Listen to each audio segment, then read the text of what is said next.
Following protests from small business operators in Maitland last week, the Curry Chamber of Commerce is also lending its weight to the fight against the proposed fringe benefits tax.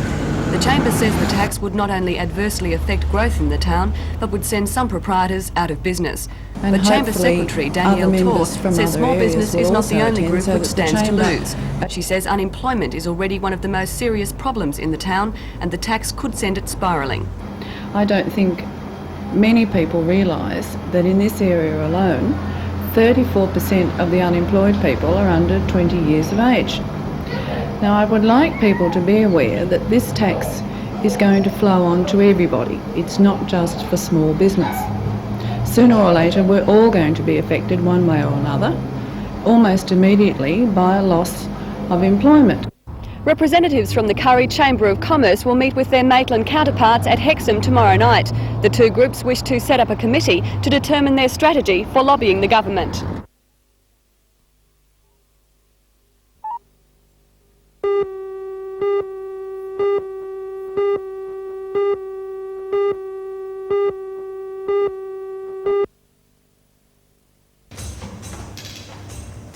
Very nice.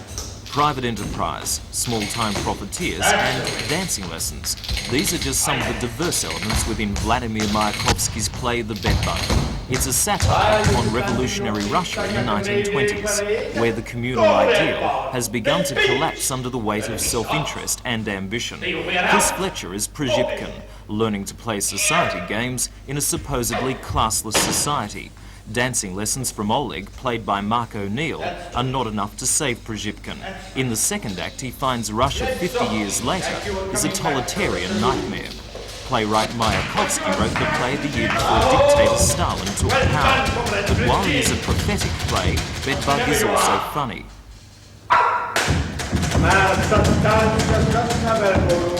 It has a strongly vaudeville character, with singing, dancing and sight gags. According to director drama lecturer Jane Goodall, the script allows the actors to use their varied skills. The music was composed especially for the production by Conservatorium student Paul Ryan, who composed the music for Florrie. The set design by Gary Pedler evokes the Russian art of the time. Bedbug opens in the university's drama theatre tonight and shows Tuesdays to Saturdays for the next 2 weeks. Mind your own goddamn business!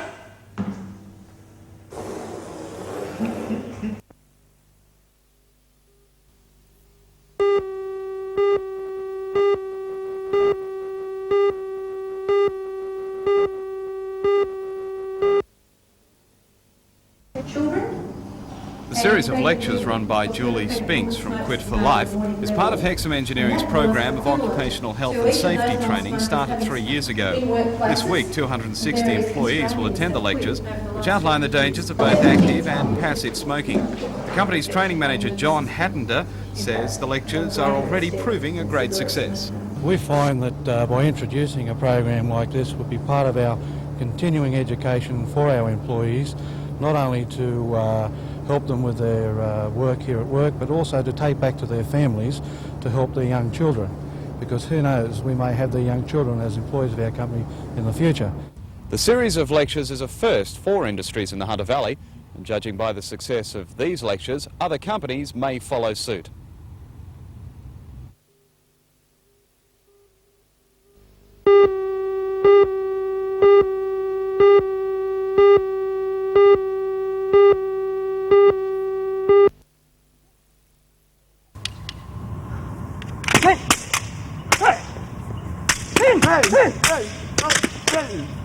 This is the way Japanese samurai swordsmen prepared for battle in the centuries past. The costumes, the ceremony and the discipline have changed very little over time. Only the swords. Once, even practice was performed with swords of steel, but these are now made of bamboo.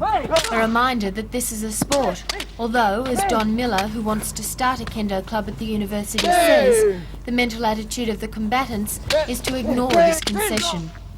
Even when you do it as a sport, you have to think that you have a real sword in your hand. And if I'm fighting an opponent and it's a fight to the death, well, I have one sword. I have chance for one cut. Therefore, you've got one sword, one cut, one life. Either you lose, either your opponent loses, or you both lose. Don, seen here jousting with fellow student Andrew Miller, says that the current Japanese master of kendo is an 80-year-old man. Proof that this is a sport where physical strength is of minor importance to the spiritual and intellectual challenge it offers. So it's supreme mental and spiritual control, and it's all from inside. There's a saying, all your strength comes from your heart, and that's the emphasis in kendo. Not just hitting somebody, but from the heart. True, honest actions. Don has formed the nucleus of a kendo club at the university.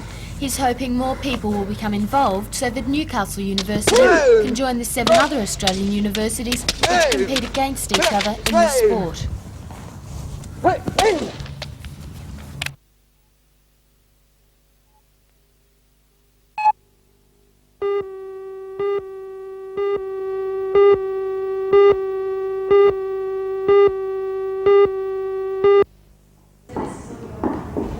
The Laycock Street Theatre project has been a dream of the Gosford Musical Society for many years.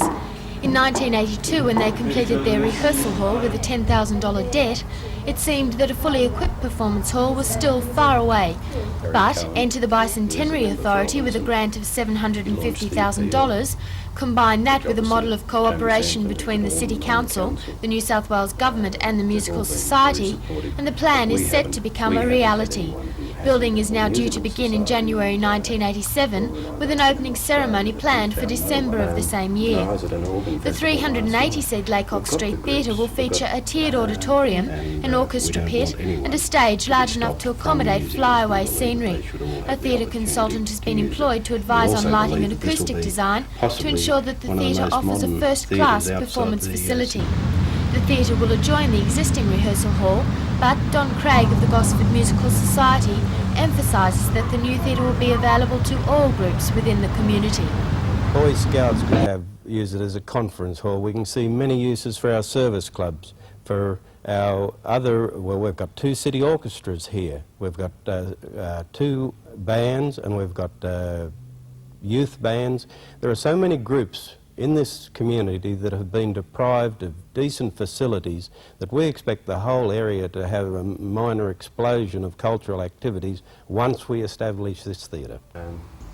To meet a shortfall in building funds of $220,000, a public appeal has been launched. Organisers are especially seeking donations from individuals within the community. And getting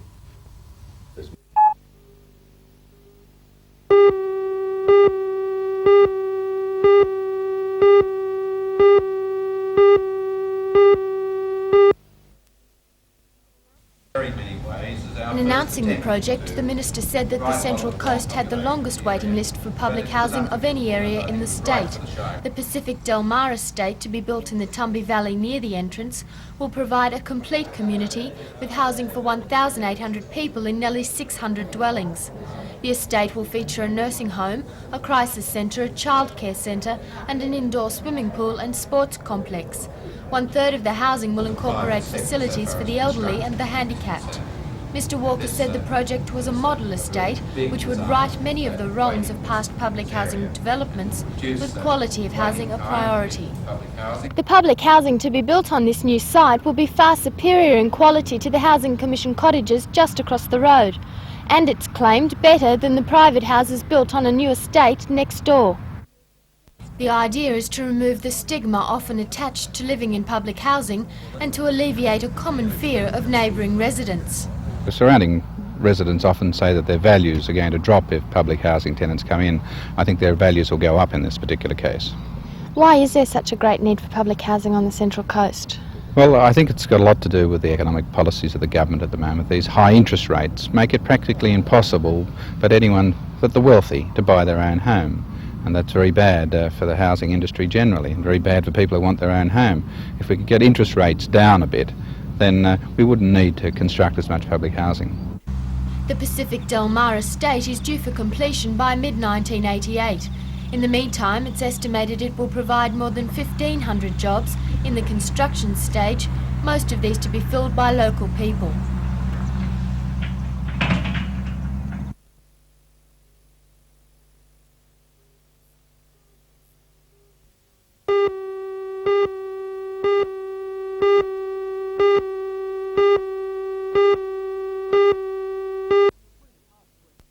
Since the Queen of Hearts quest started 14 years ago, it has raised $2 million for the Heart Foundation. Today, the quest director, Elizabeth Dunn, was in Newcastle in a bid to encourage local women to enter this year's quest. At this stage, several women have entered from the Hunter region. However, no one from Newcastle has joined this fundraising exercise. The organisers are looking for women between 18 and 40 to enter and stress it's not just a beauty contest. What I look for is women with an inner beauty, if I can say that, and it's more of a fundraising quest and public relations for the National Heart Foundation. So if a lady enters the quest, what will she have to do? People have entered. Purely this year, however, the number is fundraising and 53 to represent so the far. Heart Foundation in If you're areas interested, like the this. organisers say the contestants, successful or not, get a lot out of it. Well, they get heaps of prizes, of course, if they win, but mostly I feel that the girls, I consider the quest more as a personal growth program. I find that the girls become a lot more confident, get a lot more self-esteem, and they become more community-minded, and I think it strengthens the family ties as well.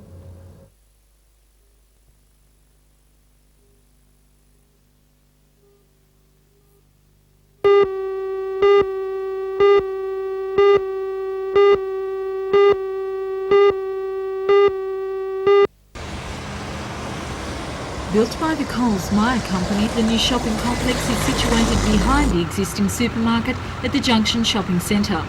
Work on the $14.5 million project began late in January.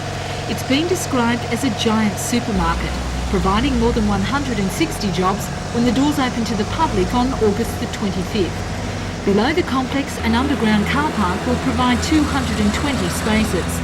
The existing Coles supermarket will be replaced by an arcade of specialty shops. And according to the manager of the new Coles store, John Melville, shoppers in Newcastle are in for a treat. It's unique to New South Wales, certainly. There is nothing like this in the Newcastle area. It will have full range of variety, supermarket, liquor, in-store bakehouse, large meat operation, which is more than double what we have in the store here at the moment. Same with fruit and veg and deli.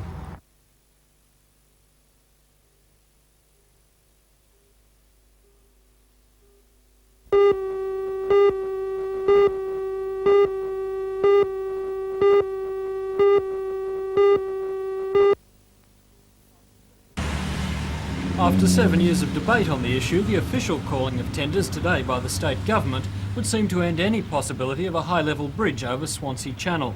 That, at least, is the belief of member for Swansea, Don Bowman. It really has been resolved as a practical matter. It may be that people will wish to continue discussing it as an academic exercise. They are free to do that, but the die is cast. The Newcastle Trades Hall Council, however, is holding a public meeting in Swansea early next week to further discuss the issue. They say in the past there has been overwhelming opposition to the low-level bridge proposal, and also say it is not too late to change to another option. Don Bowman remains adamant that the low-level bridge will go ahead. According to Don Bowman, the completion of the second low-level bridge will see the end of those all-too-familiar traffic snarls here at Swansea. Swansea gets only a third of the traffic through it that Charlestown does, when it has more lanes than Charlestown. When it has 4 lanes assured on the bridge and a national highway built, there will be not a perfect but a very good traffic situation in Swansea. Much better than Belmont, much better than Adamstown or Charlestown or most other places.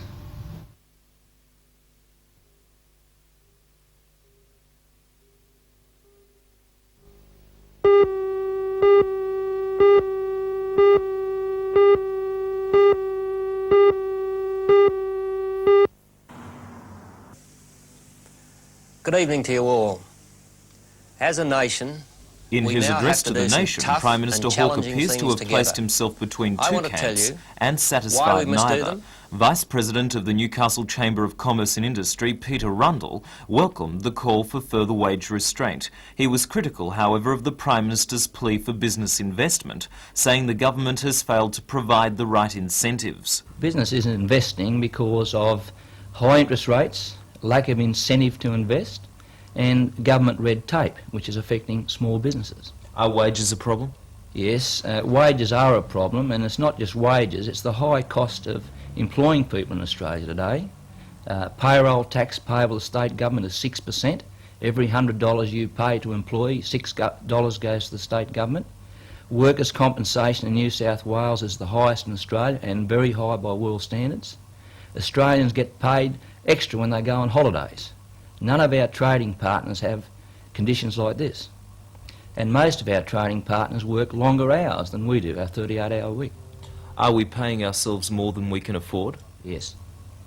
But the union movement has been angered by the call for further wage restraint. Newcastle Trades Hall Council President Dennis Nichols says workers have already taken their fair share of the burden. The workers haven't had an increase since November of 1985. There's been a 2-month delay already in the handing down of the indexation decision. By the time that decision is handed down, it'll be almost a 3-month delay. So the workers have already borne more than their responsibility in waiting for the wage adjustment so far. Perhaps the most contentious point is Mr Hawke's plan to introduce community work for the unemployed. Newcastle Out of Workers describes the plan as unfair and unworkable. There's going to be a great deal of difficulty finding Australia-wide 841,000 community service jobs to do. People are willing to contribute, and people have said that they are willing to contribute to the Australian society, but what they want is meaningful, well-paid jobs to contribute to society. But those jobs aren't.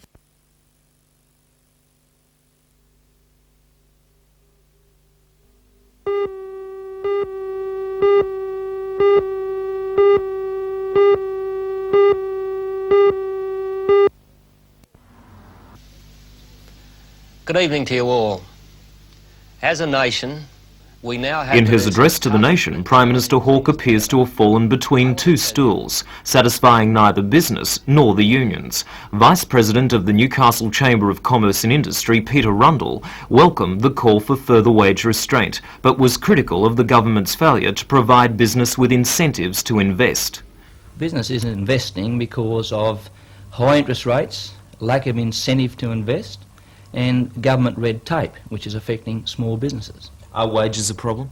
Yes, wages are a problem, and it's not just wages, it's the high cost of employing people in Australia today. Newcastle Trades Hall Council President Dennis Nichols was angered by the call for further wage restraint. The workers haven't had an increase since November of 1985. There's been a 2-month delay already in the handing down of the indexation decision. By the time that decision is handed down, it'll be almost a 3-month delay. So the workers have already borne more than their responsibility. Meanwhile, Mr Hawke's plan to require some unemployed to do community work has been criticised by the Newcastle Out of Workers as unfair and unworkable. I think it's going to be bureaucratically and administratively impossible to do, especially at a time when the Prime Minister's talking about cutting back on the public service. While politicians, big business and unions discuss the implications of the Prime Minister's address last night, inevitably it'll be you and me that feel the full consequences. Yes. Did you see Mr Hawke last night? Yeah. I didn't know. I was playing tenpin bowling. I think his idea about what people on the dole should be doing, working for their dole, do you think that's a good idea? Yeah, that's a good idea. Except it's going to cost a lot of money to initiate, to start with, and we haven't got the money to do it. Do you think it'll solve our economic troubles? Oh, I think it'll go a long way towards doing it, yes. Oh, it was quite a good speech. Not as informative as I'd have liked.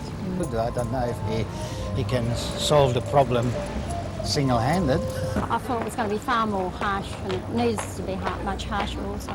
And what about the plan to put people on the dole to work for their dole? I think they should. I think they should have done it many years ago. Many years ago.